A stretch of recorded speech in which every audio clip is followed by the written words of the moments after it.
Aku pernah percaya bahwa dunia ini bisa adil untuk semua orang, bahwa selama kita berbuat baik, maka kebaikan akan kembali.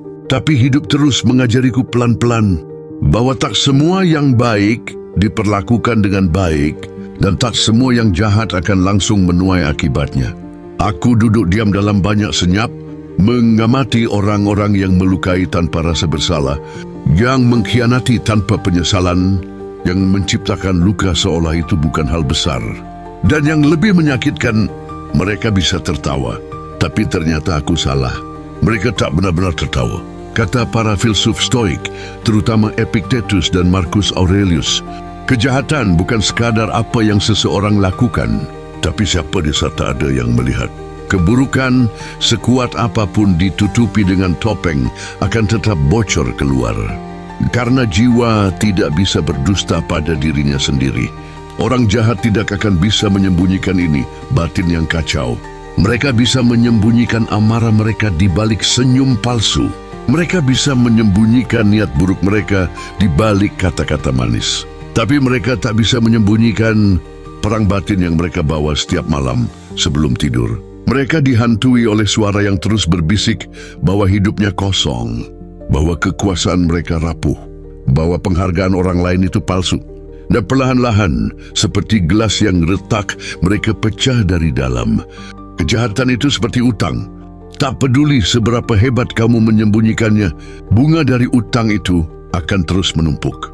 Sampai suatu hari, tanpa aba-aba, hidup menagih semuanya sekaligus.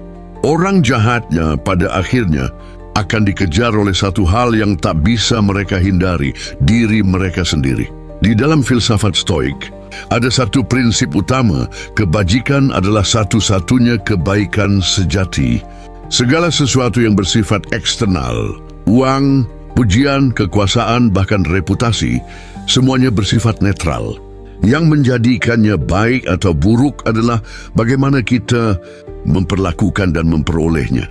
Maka ketika seseorang meraih kekuasaan lewat tipu daya atau mendapatkan kekayaan lewat menginjak orang lain, mereka sebenarnya tidak sedang mendapatkan sesuatu.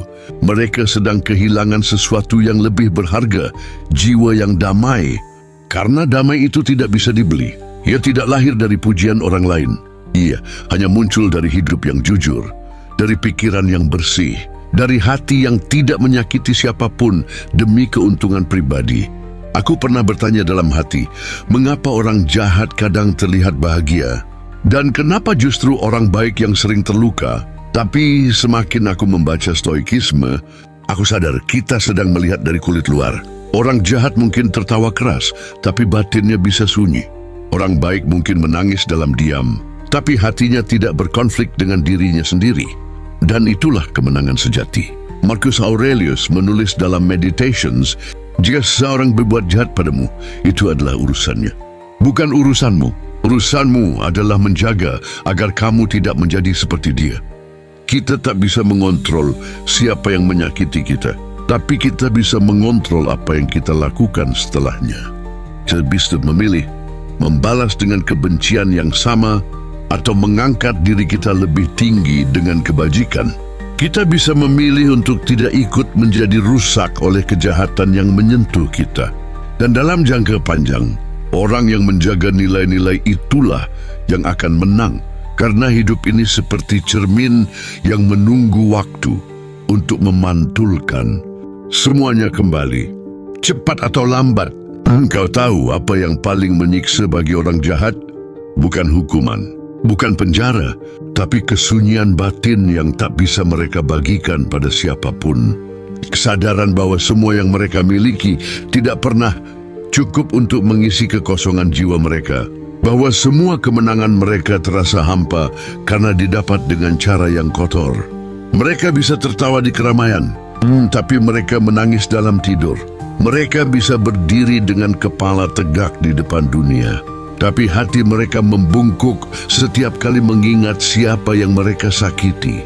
Stoikisme mengajarkanku bahwa nilai tertinggi dalam hidup adalah hidup yang selaras dengan kebajikan, bahwa orang baik tak perlu mencari pengakuan, karena ketenangan batin sudah lebih dari cukup. Sebaliknya, orang jahat akan terus haus akan validasi. Karena jauh di dalam hatinya, ia tahu dia salah. Dan tak ada yang bisa menutupi kesalahan itu, kecuali pengakuan jujur di hadapan dirinya sendiri. Tapi sayangnya, kejahatan seringkali menumbuhkan ego yang terlalu besar untuk mengakui kesalahan.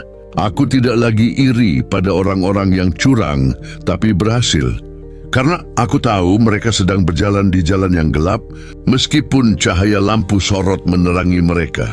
Dan aku tahu mereka sedang menyembunyikan sesuatu yang tak bisa ditutupi selamanya. Jiwa yang gelisah, hati yang hampa, dan pikiran yang terus dihantui oleh bayangan perbuatannya sendiri. Jadi, jika kamu pernah disakiti oleh orang yang tidak tahu malu, jangan khawatir. Kamu tidak perlu membalas, tidak perlu mempermalukan, tidak perlu merencanakan balasan.